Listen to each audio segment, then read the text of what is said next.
Mouth breather. Trying something a little different this time.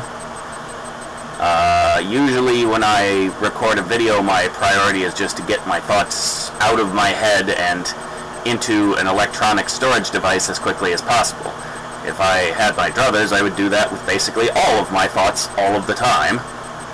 And then I would have a team of experts whose job was to sit around analyzing all of my thoughts for the nuggets of genius, which I am certain they contain. But in any event, so today I am going to begin with a question of beginnings. The study of beginnings is called ontology, and the most famous of all ontological questions is, which came first, the chicken or the egg? Now, obviously, taking that question literally is an absurdity. We know scientifically, and I'm not going to pay lip service to people who don't believe in evolution. If you think that God snapped his fingers and created the first chicken, then, you go on believing that. But scientifically, the literal truth is that there were reptiles and birds laying eggs for millions of years before there was even a bird, let alone a chicken. But let's treat the question as what came first, the chicken or the chicken egg. So that's a bit more of an interesting question for evolution to consider, even though the answer ultimately ends up being the same. So, the real answer to this and many other ontological questions is that it's a feedback loop. You had organisms, dinosaurs, or archaeo birds or whatever, that were sort of chicken-ish, and they laid eggs that were sort of like chicken eggs, and over time the eggs became more like chickens and hatched animals that were more like chickens. And so, it gradually over time it adjusted its way towards being the way it is now. So taking chicken and egg is not super useful for this discussion, but the point that I'm getting at is that there are feedback loops. The subject of discussion that touched off this brainstorm is a very impolite one, which I should not repeat. So let me see if I can come up with a secondary example. A lot of people are maybe not going to entirely like this, but it's not nearly as charged as what I was considering saying. So the concept of... Okay, so I'm just going to put it out there. In my experience, people of Norwegian ethnic descent frequently tend to be very long-lived. I've observed that a number of times. It's all anecdotal, of course, not even close to statistical, which is a good example of why I don't really talk statistics. I go off of what I observe, and that is always a good way to get to the truth, but it at least gives you a starting point. So my great aunt and my step grandmother and her sister, my step great aunt,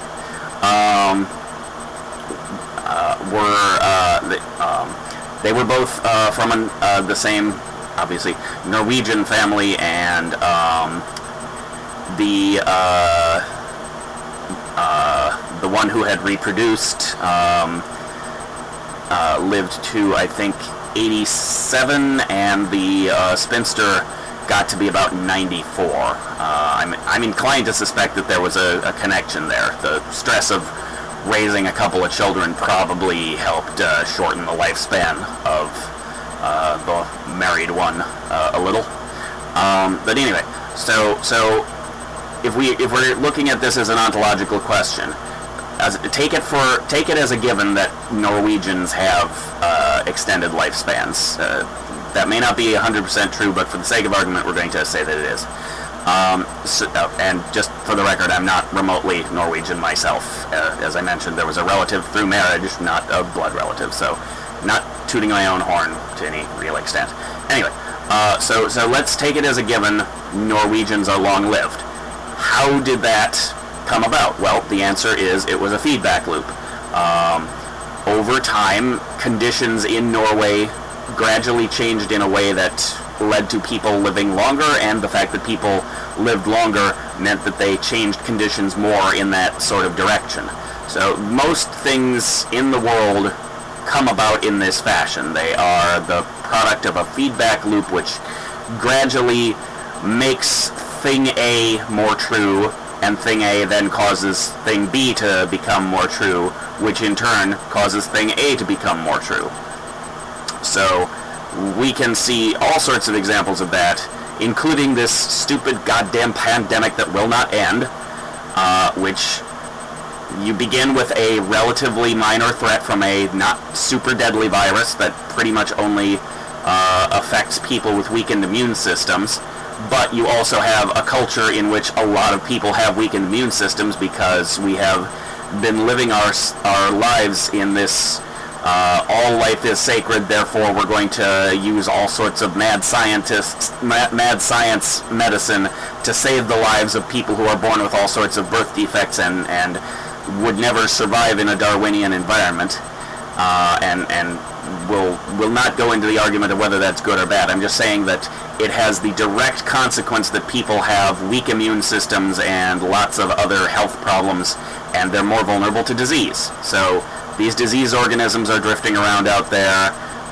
looking to replicate their DNA at the expense of other organisms by choosing to live according to this Christian-derived philosophy of all life being sacred. We have kept weak people alive through artificial means and allowed them to breed and thereby perpetuate their vulnerability to infection, and so now we have a population that is super vulnerable to even a relatively not very dangerous disease. So that's a feedback loop. The population was getting weaker to disease, and at the same time the diseases were getting stronger and more virulent, and so over time something like the pandemic was going to be inevitable. That does not excuse the way that our society is handling it, but that is another feedback loop consisting mostly of panicky idiots on social media overreacting and chicken littling over the relatively minor threat, and things getting more and more panicky and out of control, leading to legislation. And I am firmly convinced that the fact that everybody has to wear a mask every time they go out of the house is directly weakening their immune systems and making them more vulnerable to the disease. You would have the devil's own time persuading me otherwise, because I am certain that that agrees with everything that I know about the science involved, which I just got done saying that I don't follow statistics, and a lot of scientists would think that that disqualifies me from knowing anything about science, but I do not agree. I think that science can be based on, and in fact, true science, in my opinion, should always be based on direct personal observation and experimentation, and I do plenty of that in my own life to the extent that it is possible for me to do as a private citizen who is not funded by government research. But the fact that science is funded by government research is one of the reasons why it is so driven by statistics, because the government really likes numbers and figures and reports. Anyway, that's tangents upon tangents upon tangents, but it is all sort of related. Those are all feedback loops that brought those situations into being by having